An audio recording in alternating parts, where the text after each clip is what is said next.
So pricing a home is even more important, and to be able to set those expectations with the sellers is key. So we're going to basically do a full another market analysis, and that's going to give us the benefit of seeing what has changed in the market. Welcome to the Growth Drivers Podcast, the show where we break down the leadership frameworks, mindset shifts, and strategies that fuel entrepreneurial success, personal transformation, and business breakthroughs. I'm Rachael Novak. And I'm Mike Novak. Let's dive in and start driving your growth. All right, how to price a home in 2025. This one is going to be talking to the real estate agents that follow us, but also if you're just curious, like how do real estate agents price houses, we're going to share some really tactical stuff with you. So on this podcast, we try to touch on a bunch of different things. Try to touch on growth and transformation, mindset, the 4 domains: body, being, balance, business, and then of course tactical real estate. And this one's going to be talking very tactical, right? How do we price these houses? And we're talking about this today because I've seen now for 2 years a real struggle from agents on how to price homes in our market. Like maybe it's not the case everywhere, but locally it's kind of felt like people are like not really sure what to do. And that's evidenced when you look at price reductions, right? Exactly. Like something like 50% of the listings get a price reduction, which is crazy, right? So that tells me people are missing the mark on price, or there's a missed expectations conversation happening between the seller and the agent where they're not actually sharing the truth of the value, right? 100%. So somewhere in there. So we wanted to give you guys like 5 ways to nail your price. This is going to be a pretty quick hitting podcast today, just going to get really down and dirty. If you want to take notes, definitely do it. But our goal is that at the end of this, you maybe have like one thing that you could add into your pricing formula, right? Like just one thing, one tool in the tool belt that you can now pull out and just get that price a little bit more accurate. Yeah, right. Because at the end of the day, if you're using comps, obviously, like we all look at the comps, we all look at what's happened. We're going to look at what's happening, right? What's actively for sale, what's the current competition. Yeah. But there's more to it than that. There's more tools that you can do. There's more skills that you can lean on. So that's what we wanted to share. And it's interesting. I was just having this conversation with one of our lender partners yesterday, just about how the market, and this might be everywhere right now, but the market is uncertain. And so a lot of buyers think that it's like open season, like, okay, we can ask for the moon and tons of closing costs. And then sellers are kind of like holding out for top dollar and think it's 2021 again. And so there's this big mismatch of expectations right now. So pricing a home is even more important, and to be able to set those expectations with the sellers is key right now in getting the listing moving. And here's the thing that I've experienced, having done this a lot, is that when you price it right, you can know that almost immediately when the listing goes live. Yep. Like you just know. You'll know within 48 got the price hours. right on that one, right? Yes, exactly. Or if it's just crickets, like, oh shit, I missed this one, right? And here's the thing is we all are going to get it wrong at some point. If you list hundreds and hundreds of houses, eventually you're going to get it wrong in some way, shape, or form. But hopefully we give you a process that's going to get it right more often than not. So number 1 is do thorough research, okay? It should be like a pretty extensive process that you go through to analyze all of the comps for the listing you're possibly going to be getting. This is something you don't want to just like run through. This is not a race. Attention to detail and really taking the time to analyze the comps is going to be very, very important. And so we want to look at actives, like, which is of course like what is the active competition in the market if we were to list this house today. That's kind of what you're saying, like where's the market at right now? Yeah, that's going to be like the thermostat, right? The temperature gauge of what is happening in the market right now. Right. So definitely want to look at that. And when I'm looking at actives, I'm looking at, how are these homes presented? What's the marketing look like? What's the presentation look like? What's the pricing look like? What's the days on market look like? And how close are these to the one that I'm going to be listing? Right? Yeah. Have there been price reductions? Have they been sitting? Have they been aggressively price reducing? There's a lot to look at. Yeah. And in a swift moving market, the actives really are going to hold a lot of weight in the pricing, right? Because people, buyers shop by comparison, something we've talked about for years, right? So what else is out there? And with the solds and pendings, those aren't actually competition. Those aren't comparisons, right? So it's really what else is out there when you're going to go live. Well, exactly. I mean, as a listing agent, when you're listing a property, like you are creating a perception of value, right? And so if you see all these homes and you're like, oh, well, I have a 200 square foot larger lot, so we're going to price it $20,000 above. Most people don't care about the actual size of the lot if it's that minuscule, and your perception of value has just gone down because you seem overpriced compared to the competition. Mm-hmm. When you look at actives, I mean, do you try to diagnose why that home hasn't sold yet? I'll sometimes ask the agent, like, hey, how many showings have you guys had? Have you gotten any feedback? I'm called a lot. I take a lot of phone calls from other agents asking me, why hasn't your house sold? And I always answer, because the buyer hasn't written an offer yet. Like, that's why. Whereas if you call, like, first of all, don't call an agent and ask them why it hasn't sold yet. Okay, the question to ask when you call another agent with an active listing that could be competition of one of your listings is, have you received any feedback as to why this house hasn't moved? There you go. Okay. Small, subtle language shift, but an important one. One puts, I think, the agent kind of on the defense, and one is just a curiosity. It's collaboration. Yeah, 100%. So that's actives. I mean, pendings are kind of where the market has been trending, but it's not at currently because it's already under contract. So on these ones, again, I'm looking at days on market and multiple offers, whether they came in or not. Going to definitely reach out to the listing agents if they're in the same community or even remotely similar to the listing that we've got going live. Anything else that you're looking for in pendings? Yeah, I mean, just exactly what you said. So I'm calling every single house that's under contract, especially if it's past inspection. So if it's through like a contingency, you can see that it's truly pending and moving toward closing. It's in escrow. I'm going to ask, how many showings did you guys have? Did you accept an offer at or below list? If they'll tell me, I'll ask, like, how far below list? Were there any closing costs? Like, I'll ask as many questions as I possibly can and gather as much information. Some agents stay very tight-lipped. Some agents will share. Just kind of depends. But I never take offense either way. Awesome. And then solds, I call this like the rearview mirror of where things have gone.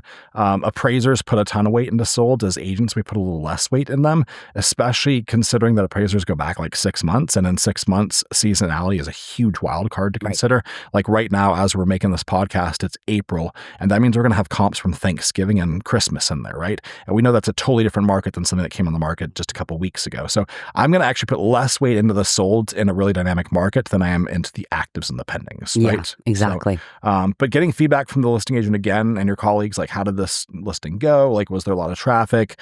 That's definitely helpful, right? Exactly. Anything else on solds? No, I think, you're right in regards to seasonality. When I'm presenting it to my clients, because the clients, their natural tendency, a seller's natural tendency is to look at solds and be like, well, that now either justifies or hurts my value, right? And so if you're in a point where we're at, like right now with we're being in April, you're looking back November, December at some of these houses, you have to kind of tell your client, we need to take this with a grain of salt. Right. This could be an indicator of what you could get, or this could be a simple indicator of the seasonality of this past winter, and we're in a different market right now. Right. Absolutely. Okay. So number 2, wait to set the price until you're a few days out. When we go to this is what we train our team on, what we do in our coaching company as well. We will set price parameters at the listing appointment, but we will not actually agree on the price right then and there. Correct. Why do we do that? Because it's a dynamic market. Like, you can give a ballpark and I can say, your house, from my opinion, in the current condition, or if they have some updates to do that I've given them a list for, if all of these updates are completed, we get it cleaned up the way that we're going to market the property. I'm going to estimate we'll probably list between $650 and $675. We're not going to pick that exact number until a day or two before we actually go on the market, because I want the most up-to-date data possible. I want to know what actively would be your competition. I want to know if any of the pendings, anything that's under contract, has actually closed and can justify a higher price or might hurt our perception of value. All of these things are important to pick the price. Yeah. So we're going to basically do a full another market analysis about 2 days before your home goes live, right? And that's going to give us the benefit of seeing what has changed in the market, which, like you said, is very dynamic. It's also going to give us the benefit of seeing what you actually did to the house that we told you to do, right? Exactly. So, hey, we're going to give you a checklist of all those recommendations to do to your house, but did you actually complete them? And we can see if they're done or not. Obviously, we can see how the staging looks. We can see how it photographs. A lot of times I'm really surprised by our listing support team. Like, I'll feel like one of my listings is kind of an ugly duckling, and then I see it staged and I'm like, wow, I mean, this looks amazing, and it actually will support a higher price than what I thought, because once you move the people's crap out of there and get it cleaned up and you put some staging in there, wow, it looks pretty inviting, what I mean? And it's like setting the expectation with your client that how we live in a home when it's on the market feels like a movie set, right? Like, you're constantly, it's not how we actually live, it's not how anybody actually lives, but you are selling a lifestyle when you're selling real estate. And so it's really important that you're portraying that, right? Absolutely. It feels like a movie set. Yeah. And then one more just kind of component to point number 2 here. It will actually take the intensity and the expectations of that listing appointment down a big notch when we don't have to agree on the price right now. Yes. Like, I've seen, like, when I tell people that, they're a lot of times like, oh, thank God. Yeah. Like they're like so stressed out about getting the price. Yeah. And they thought we're going to have that conversation. Like, good news, we don't have to figure that out today. I'm going to give you a high, I'm going to give you a low, kind of a floor and a ceiling. And then we'll fine tune that number once we are just about ready to go live. And again, it could be like 2 weeks between we list. It could be 3 months, like talking big changes in the market. And I've had the opposite happen where the person's like, if you were to sell it right now, what would it sell for? And I was like, well, unfortunately, I'm not going to be purchasing your property. And market value is what a buyer is willing to pay for your property. So I can't tell you what your house is going to sell for. I can tell you that I would list it between this number and this number.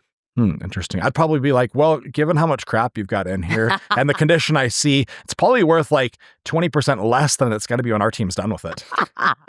I like that So let's strategy. sign and A little get to work. reverse psychology. Yeah. I like it. All right. Number 3, evaluating seasonality carefully. I talked about this a little bit when we were talking about the solds, but I know in our market, we experience peak appreciation in April, May, typically, sometimes earlier than that. And then it like kind of tapers down the rest of the year. So you got to really keep that into consideration. There's no like bad time to list per se in our market, but there's definitely slower periods of buyer activity, especially around the holidays. And if you look at the average sales price, it definitely goes down in Q4, right? Right. Yeah, exactly. So how do you take that into consideration when you're trying to figure out price? Like how much weight does that carry? Are you just trying to find comps that closed in that same period? Because you almost have to go back like a whole year to do that? Or how are you doing that? Just looking at actives closer? Yeah, you're really just watching the market in real time. So, if I'm, for instance, I had a couple of friends that I was able to sell their home, listed for the second time in a couple of years, but I was able to sell their home this past a couple of months ago. And originally they were really gung-ho about getting the house on the market as soon as possible. Okay. And one thing that I tell every single client of ours is if you are buying and selling in the same market, so if you're in Snohomish County, if you're in Nashville, if you're in Arizona, wherever the market that you're in, if you're buying and selling in the same market, it doesn't matter what time of year you buy and sell, right? Because all ships rise and fall with the tide. The market will come up and will go down. Whatever appreciation you experience on the sales side and get, you're going to end up paying on the buy side, right? Right. Whereas these particular clients had already moved out of state. This had been an investment property. So they were just selling this one. They weren't moving in the same market. So really getting the most amount of money was absolutely critical. So as much as they did not want to wait an extra month, I convinced them to say, hey, it's going to be worth the wait to hold the property, right? Because your holding costs are very low in this property. Your holding costs are maybe $3,000, maybe $3,200 a month with utilities. But if I'm able to make you even $10,000 more or $20,000 more by waiting a month, that's a good return on your investment. And so they did that. So what I tell people is we're looking in real time at this, but if you're selling and buying in the same market, it doesn't really matter when you do that. Right. If you're selling in a market or just buying in a market, then it matters. And then you really want to be strategic with your seasonality, right? Yeah. Yeah. We talk a lot of people out of selling like over the holidays. And Yeah. things like that. We're like, let's just wait till like the 3rd week of January, and then you're gonna get a lot more for your house. And they sure did. They got even above and beyond list price. It was amazing. So. Number 4, lean on your team. So like we obviously have a team of really badass agents, like some of the top agents in the county. And so we will share our upcoming listings and try to get the price opinion from those agents as well, just with their perspective. Like, hey, here's the listing, here's the comps. What do you guys think the price should be? And I don't usually tell them what my number is. Right. I want to see what they come up with. And that's really powerful, right? Yeah. And we just did this on our own house. Like we just listed our own house and sold it. And our house was really hard to comp because it was a very unique property with like a big ADU and shop, a big rambler on acreage. And it was just kind of a very unique property. And so we brought several of our real estate agent friends out, even agents that aren't on our team or at our brokerage, just some top producers locally that we really respect that are good friends of ours. And we asked them for their price opinion. We got like 5 opinions from our friends. And it was all over. We were able to pick a number that we thought worked. Yeah, right? Exactly. And turns out we put it on contract in 16 days. So there you go. And this reminds me too. So like in my early real estate years, I worked at Windermere Real Estate up in Bellingham back for 2005, 2006. And they always did something like a caravan where they would all go tour after their team meetings on Tuesdays. They would spend 2 hours and go on a tour of all the brand new listings that each of the brokers had in the office. And that is when they provided feedback. So they had feedback forms. We like to do that before we go on the market. And so for the people that come in and I ask them to go through mine, I don't actually provide them any comps. I say, here's the details, here are the things that have been done. It's staged, here it is. And then ask them to do a quick CMA, walk through it, what's their perception of value, and kind of give me a ballpark number.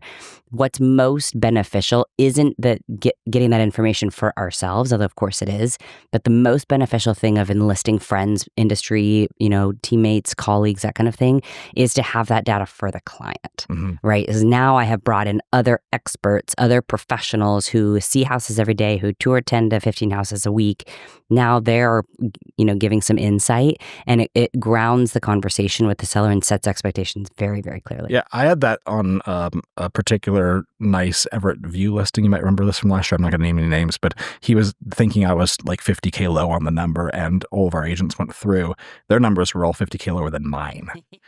And all of a sudden he was like, shoot. your number looks pretty good, Mike. Yeah. And then I got him that number. Like, okay, I wasn't guessing, man. I put a lot of thought into that number, right? So, and then number 5, don't test the market in most cases. Like, when is the time to actually test the market?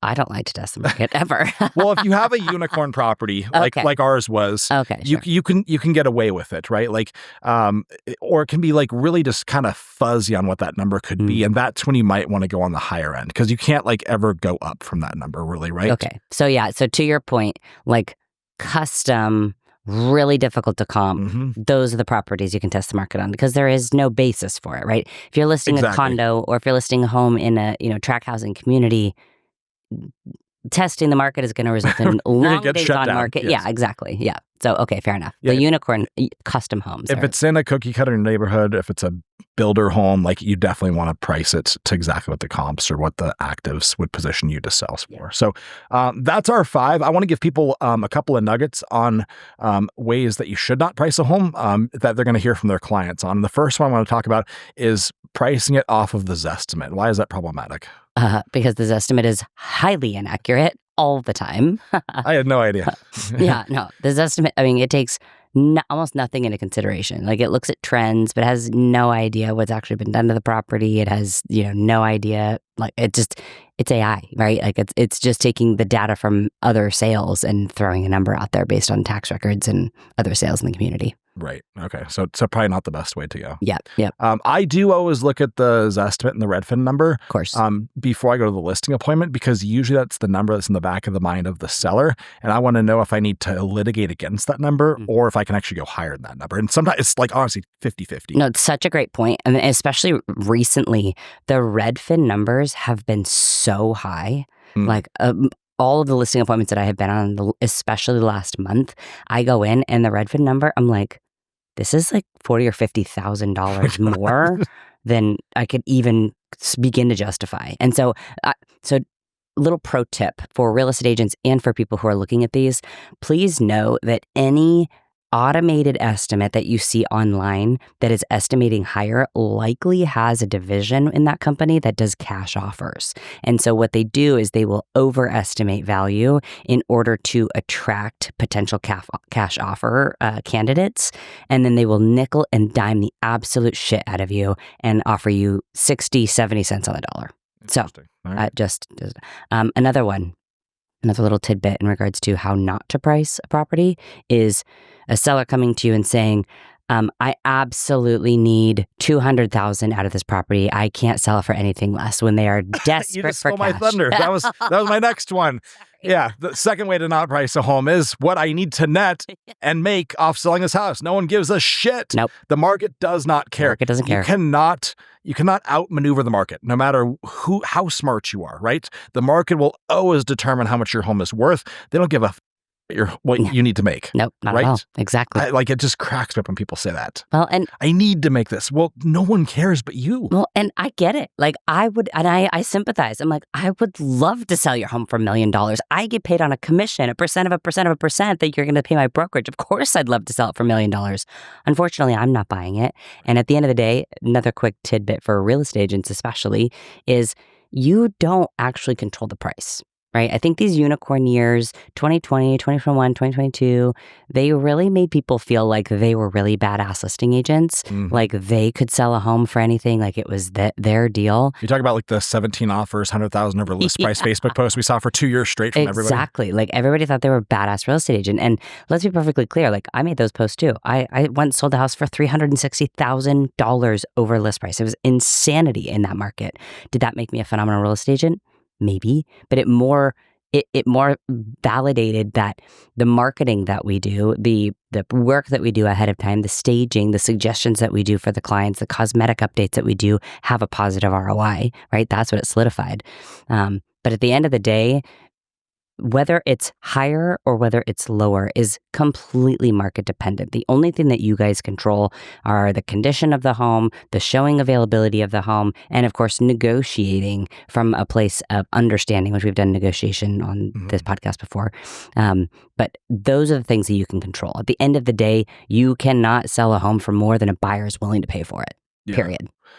I like to use a little bit of psychology when people say stuff like I will use the same thing and say like, we're partners in this. Like I want to sell your house for as much money too, but I have a responsibility to be honest with you. And then they're like, oh, damn it. Why? Yeah. Live in my fantasy. Right. I'm not going to lie to you. And I'm not going to let you lie to you either. Right. Okay. The third way that you should not price a home, price per square foot. Oh my God. I've argued with so many agents and clients on this one. Why is that not an acceptable method of determining value?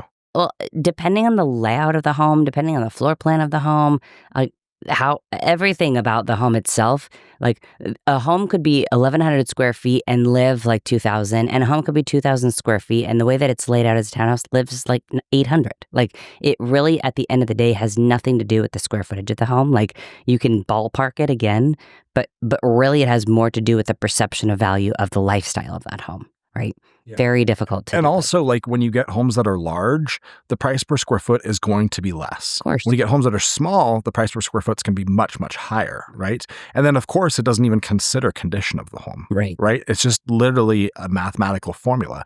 And, you know, appraisers, like you can talk to them, they will tell you that's not even like a thought that goes through their head. Right? No, I think they track it, but they don't use it. Appraisers are looking at the subject property, then they're looking at these comps, and they're making adjustments to plus or minus to the subject property. Right. And that's how they determine the value. So that's, I just like that one that always gets me. So we've heard all three of these multiple many times. So wanted to share those with you. So a little bonus. But that's what we got for you today. Super short, super tactical. Hopefully you can use some of these in your seller conversations this spring to get more listings and actually sell them, because none of us want listings that just sit there, and turn those into more commissions. Absolutely. See you next time. See you next week. That's a wrap on today's episode of Growth Drivers. If you found value in this conversation, don't forget to subscribe, leave a review, and share this with a fellow entrepreneur. For more insights, tools, and resources, visit us at thewarrioragent.com. Keep pushing forward, keep leading with purpose, and we'll see you next time.